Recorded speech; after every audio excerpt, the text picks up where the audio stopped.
జనసేన ఆవిర్భావ దినోత్సవం ముందు ఇప్పుడు జరుపుకుంటున్నారు. అయితే మరి జనసేన ఆవిర్భావ దినోత్సవం ఎలా ఉంటాయి, ఆ వేడుకలు ఎలా ఉంటాయి, మరి ఏమేం చేస్తారు, లాస్ట్ టైం ఎలా చేస్తారో చూస్తాం, మరి ఈసారి ఇంకా ఎలా ఉంటుంది అనేది మనకి వివరించడానికి మనతో పాటు ఉన్నారు ప్రముఖ రాజకీయ విశ్లేషకులు చింతా రాజశేఖర్ గారు. నమస్కారం సార్. సార్, ఇంతకుముందు మీరు జనసేన పార్టీ నుంచేలే కదా సార్? సో మరి ఇప్పుడు జనసేన ఆవిర్భావ దినోత్సవం వస్తుంది. సో దీన్ని మీరు అంటే మనసులో ఏమైనా అనిపిస్తుందా, అదే నేను ఉండాల్సింది అక్కడ అని చెప్పేసి ఆ సెలబ్రేషన్స్లో ఏమైనా పార్టిసిపేట్ చేయాల్సిందని అనిపిస్తుందా మీకు? అంటే రామ్ గోపాల్ వర్మ గారిని ఒకసారి 2 ఇంటర్వ్యూలు ఆయన చేశారు. 2 ఇంటర్వ్యూ చేశాను ఆయనతో. సో ఇంటర్వ్యూ కంటే ముందర నీ ఇంటర్వ్యూలు అవి చూస్తూ ఉంటాను.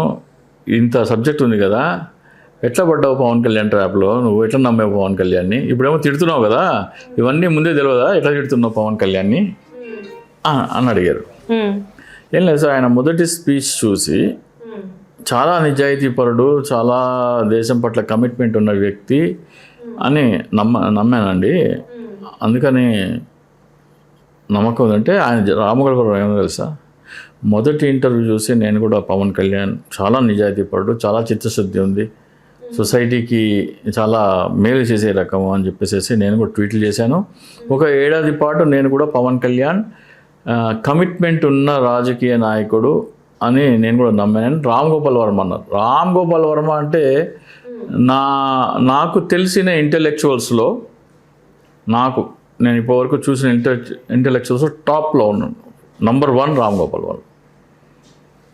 నేను నాస్తికుడిగా మారడానికి ఒక కారణం రామ్ గోపాల్ వర్మ కూడా. సరే, మీరు నాస్తికులు అంటే ఒకనొక టైంలో వినాయకుడికి గణపతికి మరి మొక్కారు. ఎప్పుడు? మన రామ్ గోపాల్ వర్మ గారు ఒకసారి అనుకోకుండా ఆయన మొక్కాల్సి వచ్చింది. నాస్తిక మరి ఆయన వల్ల ప్రభావం మీద ఎలా పడింది సార్? మరి ఆయన మాట్లాడే మాటలు రియలిస్టిక్గా ఉంటాయి. కానీ అందరూ ఆయన మాట్లాడే రియలిస్టిక్గా ఉంటారు అంటారు, కానీ ఎవరు కూడా ఆయన లాగా ఉండేలాగా ధైర్యం చేయలేదు. అందరూ ఆయనలాగానే ఉంటారు, దొంగ నాటకాలు ఆడతారు బయట. రామ్ గోపాల్ వర్మ ఏంటో అందరూ అంతే. కాకపోతే రామ్ గోపాల్ వర్మ నికార్సైన నిజాయితీపరుడు కాబట్టి నేను ఇది అని చెప్తాడు. అందరూ రామ్ గోపాల్ వర్మలే. కాకపోతే అందరూ కెమెరా ముందర దొంగ నాటకాలు ఆడతారు. అంటే అందరూ నిజ జీవితంలో కూడా యాక్టింగ్ చేస్తారు. నిజ జీవితంలో ఏదైతే ఉందో అది కాదు, నేను గొప్ప ఇది, నేను నిజాయితీపరుడు అదే ఇదని చెప్తారు. కానీ ఎస్పెషల్లీ అమ్మాయిల విషయంలో నేను శ్రీరామచంద్రుడిని అందరూ చెప్పుకుంటారు, కానీ అందరూ రామ్ గోపాల్ వర్మలే. ఒక ఛాన్స్ దొరికితే అట్లా చేయడానికి రెడీ ఉంటారు అందరూ అంతే. కాకపోతే రామ్ గోపాల్ వర్మలో ఉన్న నిజాయితీ ఏంటంటే ఎస్ నేను ఇది అని చెప్తాడు ఆయన. అందరూ అలా సమాజానికి భయపడు, సమాజానికి లేదు నేను నిజాయితీపరుడు, నేను డబ్బా కొట్టుకోవడం కోసమో చెప్తారు తప్ప రామ్ గోపాల్ వర్మ నిఖార్సైన నిజాయితీపరుడు. నేను ఇది అవును, అది మంచా చెడా అనవసరం. This is Ram Gopal Varma. తనలో ఉన్న మంచి చెడులని బహిరంగంగా ఆన్ కెమెరా చెప్పగలిగే నిజాయితీపరుడు రామ్ గోపాల్ వర్మ. రామ్ గోపాల్ వర్మని మించిన నిజాయితీపరుడు మీకు దొరకడు. సో ఇది టాపిక్ ఇట్లా పోతుంది. సో ఆవిర్భావ సభ అంటే జనసేన పార్టీ ఆవిర్భావ సభ అప్పుడు ఏమంటే పవన్ కళ్యాణ్ ఒక పుస్తకం పట్టుకొని లాల్చి కుర్తా పైజామా వేసుకుని వచ్చి భగత్ సింగ్ నువ్వు చెప్పిన స్ఫూర్తి నాలో ఇంకా ఉంది అని అదని ఇదని స్పీచ్ దంచి అంటే నేను భగత్ సింగ్ ఫేవరెట్ ఫ్యాన్ అప్పుడు. అంటే ఒకనొక సభలో భగత్ సింగ్ సూసైడ్ చేసుకున్నా అని చెప్పేసి మాట్లాడారు, మీకు ఐడియా ఉండే ఉంటుంది. అంటే ఆయనకి భగత్ సింగ్ కానీ చంద్రశేఖర్ ఆజాద్ కానీ పొట్టి శ్రీరాములు గారు కానీ వీళ్ళందరినీ ఆయన ఎందుకు ప్రస్తావిస్తాడంటే నేను కూడా వాళ్ళంత గొప్పోడిని అని చెప్పుకుంటాడు ఆయన. నేను కూడా ఒక భగత్ సింగ్ని, నాలో ఒక భగత్ సింగ్ ఉన్నాడు, నాలో ఒక చంద్రశేఖర్ ఆజాద్ ఉన్నాడు, నాలో ఒక పొట్టి శ్రీరాములు ఉన్నాడు అని చెప్పుకొని తనను తాను ఎలివేట్ చేసుకుంటాడు. ఆ క్వాలిటీస్ మైక్రోస్కోప్ పెట్టినా ఎక్కడో దొరకవు. సరే, భగత్ సింగ్ ఇంకా సుభాష్ చంద్రబోస్ అంటే అది ఏమంటే స్వాతంత్రం టైంలో అట్లీస్ట్ పొట్టి శ్రీరాములు అంటే మన రాష్ట్రం కోసం పోరాడిన. మరి ఇప్పుడు రాష్ట్రం కోసం ఏం చేస్తున్నారు సార్? ఏమన్నాడు ఆయన? పొట్టి శ్రీరాములు గారి లాగా నేను రాష్ట్రం కోసం చచ్చిపోవాలని ఉంది నాకు అన్నాడు. ప్రత్యేక హోదా కోసం ప్రాణాలు త్యాగం చేయాలని ఉంది, నేను ప్రత్యేక హోదా కోసం ఆమరణ నిరాహార దీక్ష చేస్తా అన్నాడు. చేస్తాడేమో అనుకున్నాం. ప్రత్యేక హోదా కోసం ఆయన చేయకపోగా మేము పోరాటాలు చేస్తుంటే మీరు చేయకూడదని ఆపిన వ్యక్తి పవన్ కళ్యాణ్. అంటే మీరు ఆయన స్పీచ్లు బాగా విని ఆయనకు అట్రాక్ట్ అయిపోయి జనసేనలో అట్రాక్ట్ అంటే స్పీచ్లు నమ్మాను. నాకు ఎస్పెషల్లీ మన సినిమా వాళ్ళంటే నాకు పెద్ద మంచి సదాభిప్రాయం లేదు. అలా అయినా సరే సినిమా వాడు పార్టీ పెడితే ఎందుకు నమ్మానంటే ఆయన చెప్పే మాటలు నిజమని నమ్ముకోండి. ఇప్పుడు ఆయన ఏమన్నాడు స్టార్టింగ్ ఆవిర్భావం సభ రోజున నా వెనకాల జనసేన పార్టీ స్థాపించడానికి నా వెనకాల ఎవరూ లేరు, కేవలం ఒకే ఒక వ్యక్తి ఉన్నారు, ఆయన పేరే రాజు రవితేజ అన్నారు.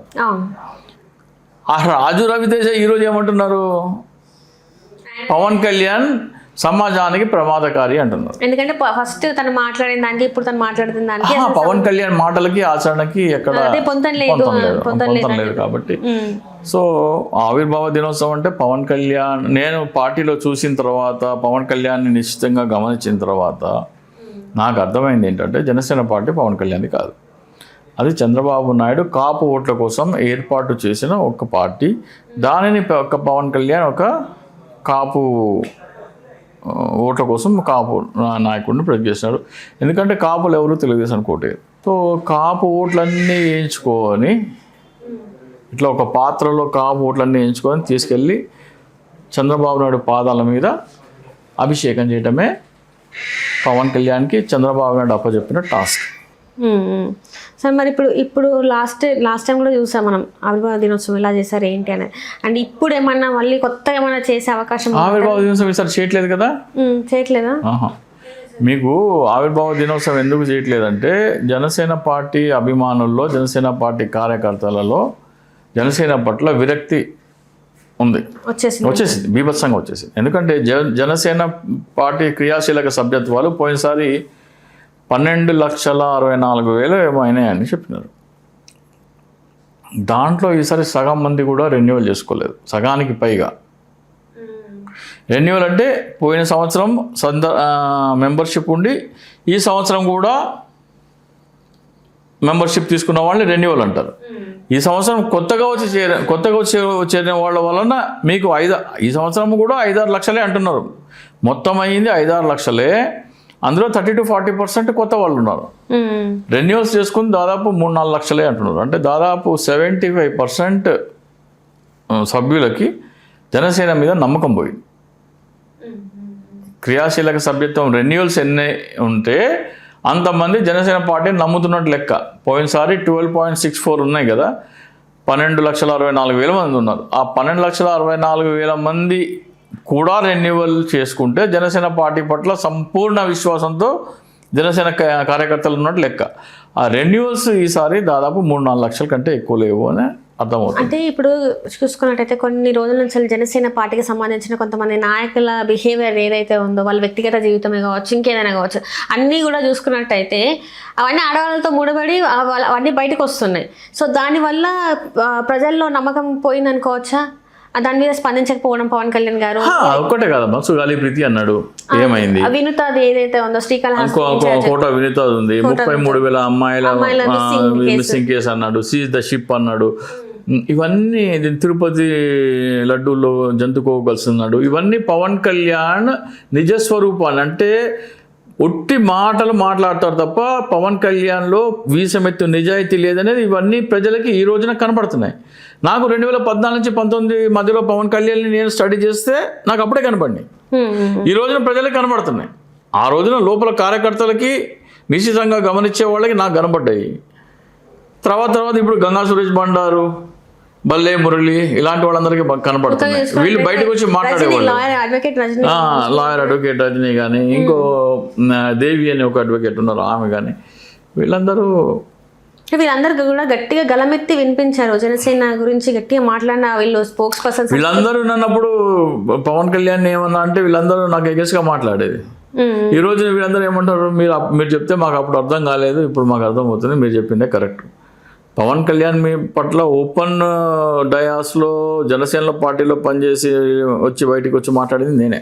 2019లోనే చెప్పాను, జనసేన పార్టీ పవన్ కళ్యాణ్ది కాదు, అది కేవలం ఒక బినామీ పార్టీ. పవన్ కళ్యాణ్ ఒక బినామీ అధ్యక్షుడు, పార్టీ చంద్రబాబు నాయుడుది. ఇది కాపు ఓట్ల కోసం కాపుల చేత కమ్మవారు పెట్టించిన పార్టీ అని నేను 2019లోనే చెప్పాను. సో దానికి అనుగుణంగా రోజుకు రోజు దాన్ని రూఢీ చేస్తున్నాడు పవన్ కళ్యాణ్. నేను ఏదైతే చెప్పానో థియరీ అంటారు దాన్ని. థియరీ అంటే ఒక సిద్ధాంతం. పవన్ కళ్యాణ్ వ్యవహార శైలి చూసి నేను ఒక థియరీ కనిపెడితే ఆ థియరీని పవన్ కళ్యాణ్ పదే ఆ థియరీని నిజం చేస్తున్నాడు. అంటే ఇప్పుడు చూసుకున్నట్టయితే వాళ్ళకి అర్థమైపోయి ఇప్పుడు ఈ సభ అనేది ఏర్పాటు చేయట్లేదు అంటారా, లేకపోతే అంటే క్రియాశీలక సభ్యత్వాలు ఒకటి పడిపోయినాయి. రెండోది ప్రజలు పిలిస్తే సభ ఏర్పాటు చేస్తే వచ్చి అక్కడ గొడవ చేసేవాళ్ళు కొంతమంది ఉన్నారు. మొన్న పార్టీ ఆఫీసులోకి వెళ్ళి వాహనాలు ధ్వంసం చేసిన వ్యక్తి కూడా జన సైనికుడు అని ఒక టాక్ వస్తుంది. జనసేన పట్ల ఆగ్రహంతో వెళ్ళి అక్కడ ధ్వంసం చేసాడని ఒక టాక్ వస్తుంది. ఎందుకంటే అది వైసీపీ వాళ్ళు అయితే ఇప్పటికీ ఊరుకునేవాళ్ళు కాదు, రచ్చ చేసేవాళ్ళు. సో పవన్ కళ్యాణ్ అభిమాని లేకపోతే జనసేన పార్టీ కార్యకర్త అని అంటున్నారు. సో అదొక కారణం. ఇంకోటి ఏంటంటే ఉస్తాద్ భగత్ సింగ్ ఇప్పుడు జనసేన ఆవిర్భావ సభకి కార్యకర్తలందరూ వస్తే ఉస్తాద్ భగత్ సింగ్ 4 రోజుల్లో ఉంది. ఇప్పుడు అన్ని డబ్బులు ఖర్చు అయిపోతే ఇప్పుడు సినిమా ప్రమోషన్స్కి సినిమా టికెట్లకి డబ్బులు మళ్ళీ పెట్టాలంటే వెనక తగ్గుతారు. సినిమా కలెక్షన్ తగ్గితే పవన్ కళ్యాణ్ ప్రభావం పడిపోయింది అని అంటారు. కాబట్టి అది కూడా ఒక కారణం వల్ల ఈ వాయిదా వేశారు. ఈ ఆవిర్భావ సభ పెట్టట్లేదు ఈసారి. ఎందుకంటే కార్యకర్త రావాలంటే దాదాపు 4-5 వేలు ఖర్చు పెట్టుకుని వస్తాడు. 4,000 అంటే అక్కడున్న జిల్లా ఎక్కడ మీటింగ్ పెడతారో ఆ జిల్లా వరకు అయితే తక్కువ ఖర్చు అవుతుంది. కానీ ఇతర ప్రదేశాల నుంచి రావాలంటే వచ్చి మళ్ళీ వెళ్ళి 14వ తారీఖున వచ్చారంటే 15 16కో చేరుకుంటారు మళ్ళీ ఇంటికి. మళ్ళీ 18న మీకు ప్రీమియర్ షో ఉంది. 18న ప్రీమియర్ షో అంటే దానికి డబ్బులు కావాలి. ఇవన్నీ సినిమా మీద దెబ్బపడతాయి అనేది కూడా దాని గురించి సభని చేయకుండా 3-4 కారణాలు ఉన్నాయి. ఒకటి ప్రజలలో విశ్వాసం పోయింది, ఒకటి సభ్యత్వాలు లేవు, మూడోది ఈ సినిమా కూడా ఒక కారణం. సో జనసేన ఆవిర్భావ సభ ఈసారి లేదు అంటే జనసేన పార్టీ బలం కోల్పోయింది అని చెప్పడానికి ఇది ఒక రుజువు.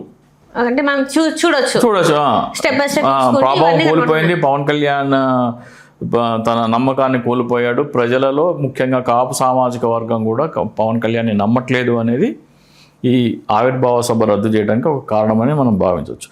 అట్లాగే మీరు ఇందాక మహిళల పట్ల అన్నారు కదా, తూర్పుగోదావరి జిల్లా లేకపోతే ఉభయ గోదావరి జిల్లాల్లో ఒక నాయకుడు, అంటే ఉభయ గోదావరి జిల్లాలు అంటే కూడా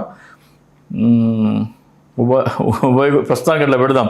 ఉభయ గోదావరి జిల్లాలు అంటే ఉమ్మడి పాత ఉభయ గోదావరి జిల్లాల్లో ఒక ఎమ్మెల్యే వేరే ఆమెతో ఉంటున్నాడంట, భార్యని వేధిస్తున్నాడు అని చెప్పేసి వాళ్ళ భార్యనే స్వయాన కంప్లైంట్ చేసిందని ఆమె అదొక పెద్ద అరవ శ్రీధర్ లాగా అది కూడా ఒక పెద్ద కేసు కాబోతుందని చెప్పేసి ఇంకోటి దాని మీద కూడా మనం మాట్లాడాల్సి వస్తుంది.